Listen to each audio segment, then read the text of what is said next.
પરંતુ દેવજ્ઞેશ સર, તમારા stock specific recommendation જાણવા માંગીશ. કયા સ્ટોક છે કે જે દિવસ આપણે ફોકસ તરીકે ધ્યાન પર રાખીશું સર?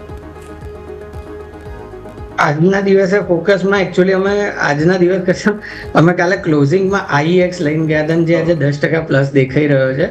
તો એમાં એક સારું ટ્રેક્શન જોવા મળ્યું છે અને એનું રિઝલ્ટ બી બહુ સારું આવ્યું છે. તો મને જો એવું લાગે છે કે અહીંયાથી IEX કદાચ 170 સુધી બી તમને પાછો જોવા મળી શકે છે. અને જો એમાં તમારે ટ્રેડ કરવું હોય તો 135 રૂપિયાના સ્ટોપ લોસ સાથે એકવાર IEX માં લોંગ થઈ શકે એમ છે. ઓકે, આ સિવાય સર કોઈ બીજી ટેકનિકલ પિક? કેમ કે IEX તો બહુ વોલેટાઇલ છે, હાથમાં આવે એમ છે નહીં, તો આના સિવાય કંઈ બીજું ધ્યાન પર રાખી શકે? જસ્ટ નો વરી સર.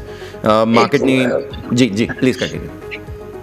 ના, તમે અત્યારે કન્ટિન્યુ કરો. હું બીજું એકચ્યુઅલી આ ચોપી માર્કેટમાં કેવું થઈ રહ્યું છે, Exactly. આપણે Yes. જનરલી ક્લાયન્ટલ કે રિટેલ હોય છે એ લોકો લોંગ કરતા હોય છે, અને આ ચોપી માર્કેટમાં જેવું આપણે લોંગ આપીએ ને તો 2% વધીને સીધો સ્ટોપ લોસ હિટ થઈ જાય છે. Yes. સો હું થોડો સર્કમસ્પેક્ટ વધારે થઈ જાઉં છું અત્યારે કોઈ બી વસ્તુ આપવા માટે. નો વરીઝ સર. તો પછી આપણે 9:45 આસપાસ ફરી એકવાર પિક્સ